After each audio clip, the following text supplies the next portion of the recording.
ಒಂದು ಪೂರ್ವಕಾಲ ವೃತ್ತಾಂತ 16ನೇ ಅಧ್ಯಾಯ 10-11 ಆತನ ಪರಿಶುದ್ಧ ನಾಮದಲ್ಲಿ ಹಿಗ್ಗಿರಿ, ಯೆಹೋವನ ದರ್ಶನವನ್ನು ಕೋರುವವರ ಹೃದಯವು ಹರ್ಷಿಸಲಿ.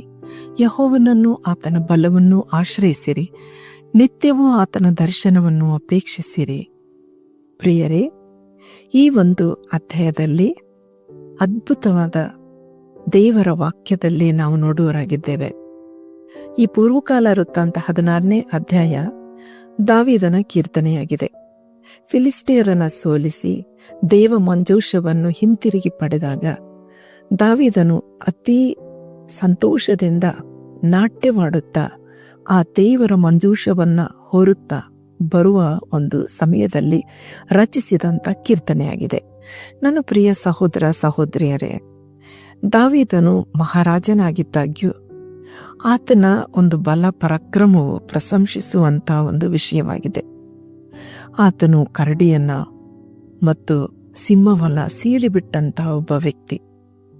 ಗೊಲಿಯಾತನನ್ನು ಯಾರೂ ಕೊಲ್ಲದೇ ಇರುವಾಗ ಸಾಧಾರಣವಾದ ಒಂದು ಕಲ್ಲಿನಿಂದ ಕೊಂದಿರುವಂಥದ್ದನ್ನು ನಾವು ನೋಡುತ್ತೇವೆ.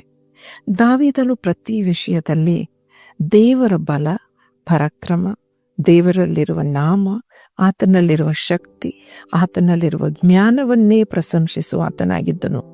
ಆದ ಕಾರಣ ನನ್ನ ಪ್ರಿಯ ಸಹೋದರ ಸಹೋದರಿಯರೇ, ದೇವರ ಮೇಲೆ ನಾವು ಆತುಕೊಂಡಾಗ ದೇವರಿಂದ ಬರುವಂಥ ಬಲ, ಆತನಿಂದ ಬರುವಂಥ ಒಂದು ಶಕ್ತಿ ಮತ್ತು ಆತನನ್ನ ನಿತ್ಯವೂ ನಾವು ದರ್ಶನ ಅಪೇಕ್ಷಿಸುವಾಗ ನಮ್ಮ ಹೃದಯವು ಹರ್ಷಿಸ್ತದೆ ಎಂಬುವಂಥ ಒಂದು ವಿಷಯವನ್ನು ನಾವು ನೋಡ್ತೇವೆ.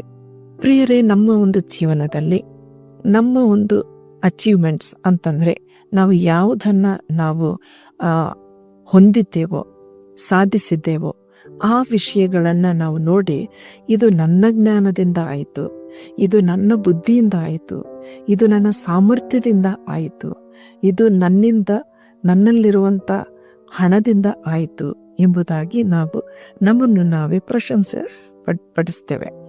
ಅದೇ ರೀತಿಯಲ್ಲಿ ಕೆಲವೊಮ್ಮೆ ಸೇವೆಗಳಲ್ಲಿ ಅನೇಕ ಅದ್ಭುತಗಳು, ಸೂಚಕ ಕಾರ್ಯಗಳು ನಡೆಯುವಾಗ ಆ ಒಂದು ಮಹಿಮೆಯನ್ನ ನಮಗೆ ನಾವು ತೆಗೆದುಕೊಳ್ಳುವರಾಗಿದ್ದೇವೆ.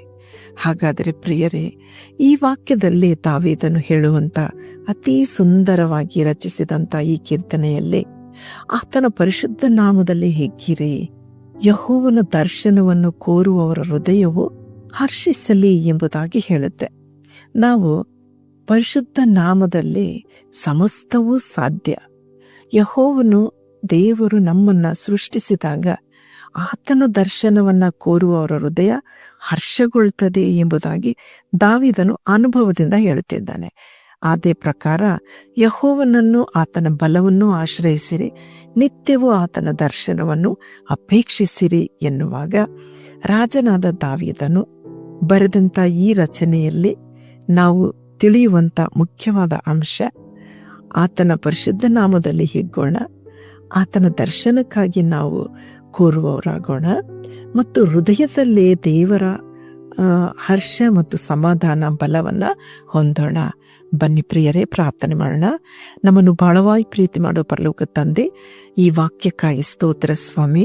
ಈ ದಿನ ಬೆಳಿಗ್ಗೆ ಸ್ವಾಮಿ ಈ ವಾಕ್ಯವನ್ನು ಕೇಳುವ ಪ್ರತಿಯೊಬ್ಬೊಬ್ಬರನ್ನ ಆಶೀರ್ವದಿಸಿ ನಡೆಸಬೇಕಾಗಿ ಯೇಸುವಿನ ಹೆಸರಿನಲ್ಲಿ ಪ್ರಾರ್ಥಿಸ್ತೇನೆ ತಂದೆ, ಆಮೇನ್. ಈ ಕಾರ್ಯಕ್ರಮದ ಬಗ್ಗೆ ನಿಮ್ಮ ಅಭಿಪ್ರಾಯ, ಸಲಹೆಗಳು ಹಾಗೂ ಯಾವುದೇ ಪ್ರಾರ್ಥನಾ ಮನವಿಗಳಿದ್ದಲ್ಲಿ ನಮ್ಮ ದೂರವಾಣಿ ಸಂಖ್ಯೆಗೆ ನೀವು ಕರೆ ಮಾಡಬಹುದು. ನಮ್ಮ ದೂರವಾಣಿ ಸಂಖ್ಯೆ 9920260653. ನಿಮ್ಮ ಅಭಿಪ್ರಾಯಗಳನ್ನು ಇಮೇಲ್ ಮೂಲಕವೂ ನಮಗೆ ತಿಳಿಸಬಹುದು. ನಮ್ಮ ಇಮೇಲ್ ID info@fibaonline.org. ವಂದನೆಗಳು.